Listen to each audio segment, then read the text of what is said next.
a la infancia como un momento especial de producción, pero de producción social. Bueno, estos tres ejemplos son para ver cómo no está cuestionado en ninguno de estos autores el concepto mismo de infancia, o sea, no está cuestionado esta idea de que es una etapa. Insisto mucho en esto porque desde la perspectiva antropológica, el pensar la infancia como etapa, la adolescencia otra etapa, la juventud, la adultez y la vejez como etapas que empiezan y terminan, está absolutamente ligado o cofunciona con la perspectiva evolucionista de la historia. ¿Esto qué quiere decir? Esta perspectiva evolucionista de la historia es la idea. Primero, la idea de que hay una sola historia. Esta es ya una cuestión muy compleja. Estudiamos en la escuela que hay historia universal. Bueno, da la casualidad que si analizamos, esta historia universal es la historia de Europa. En esta historia universal nosotros estamos excluidos. Esta historia universal es simplemente una historia particular, en este caso la europea, que está elevada a la categoría de universalidad. Con ese sentido hubiéramos podido tomar otra historia, hubiéramos podido tomar la historia de los mayas, la historia de los aztecas, la historia de los guaraníes, y de esa historia hacer una historia universal, porque esto es solamente una perspectiva. Quiere decir que esta idea de naturalizar las etapas está ligada a una concepción más compleja que es cómo pensamos la historia. Sí, pensamos la historia como evolución de lo simple a lo complejo. Pensamos la infancia como ese momento en donde se va complejizando la vida, pero que parte de la simplicidad.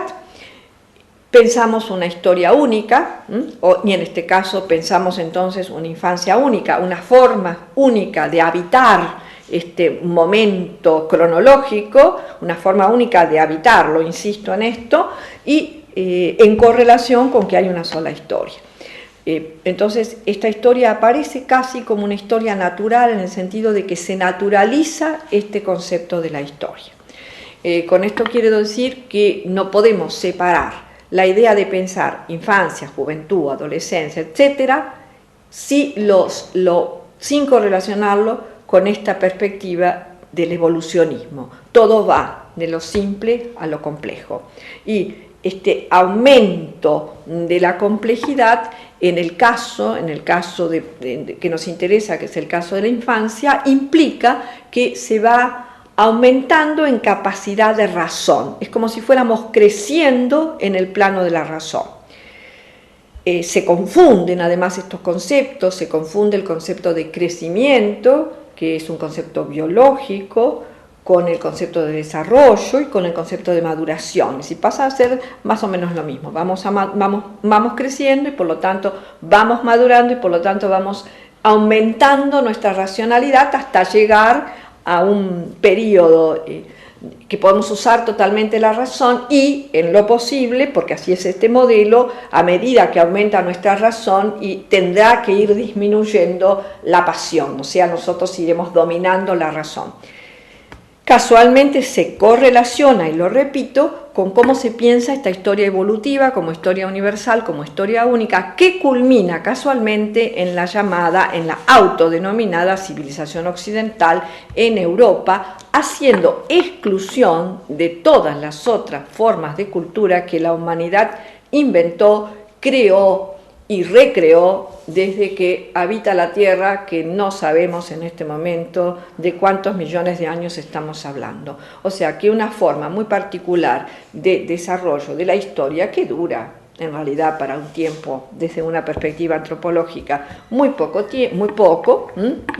son unos siglos, nada, se convierte en el modelo de historia universal.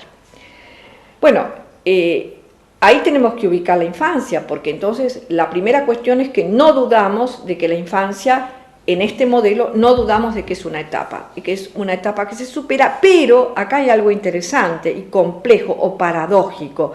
En realidad es una etapa que se excluye, porque es una etapa que solo nos sirve para llegar a otro lado. O sea que esto es muy interesante, porque ya frente a esto nos damos cuenta que de esa forma estamos despotentizando a la fuerza que tiene la infancia, porque no sirve sino para llegar a otra cosa, es decir, que no nos permite vivir con intensidad ese momento, que es un momento, algunos lo recordaremos como hermoso, otros no, podemos en este momento evocar recuerdos, pero hay algo interesante que tenemos que pensar de la infancia.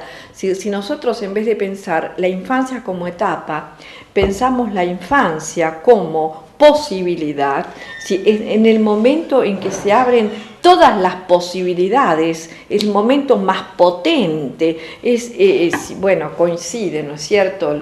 Cuando nosotros nacemos, nuestra actividad cerebral es de una potencia infinita, y esta potencia aumenta hasta un punto en donde después disminuye, porque ya con la potencia, que también es bastante infinita, con la que nos resta, tendremos que recorrer este mundo. Pero sin embargo, lo interesante sería, bueno, cuando pensamos la infancia como etapa para pasar para otra, estamos desperdiciando la potencia de creación, la potencia de lo nuevo que tiene esta idea de infancia.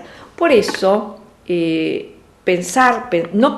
sacar a la infancia de este lugar de etapa y pensarlo como lo plantean autores contemporáneos como Deleuze-Guattari, es al revés, es la posibilidad permanente de devenir niño. Esto no se entiende porque es una idea opuesta a la idea evolutiva. ¿Cómo vamos a devenir niños? Si devenimos niños vamos para atrás en esta idea evolutiva, pero devenir niños significa recuperar esa potencia de la niñez, y la potencia de la niñez es el poder estar permanentemente preparado al acontecimiento de lo nuevo, porque en realidad lo que caracteriza a la niñez es que todo es nuevo en el universo que habitamos y tenemos las infinitas posibilidades de ir creando por un lado, y por otro lado irnos incorporando a distintos universos existenciales. Es decir, la niñez sería entonces esta etapa de la total posibilidad, en donde cada vez nos podemos incorporar a más universos existenciales, podemos ir en realidad multiplicando nuestros universos existenciales. Bueno, esto es lo opuesto a pensar la niñez como etapa. No es entonces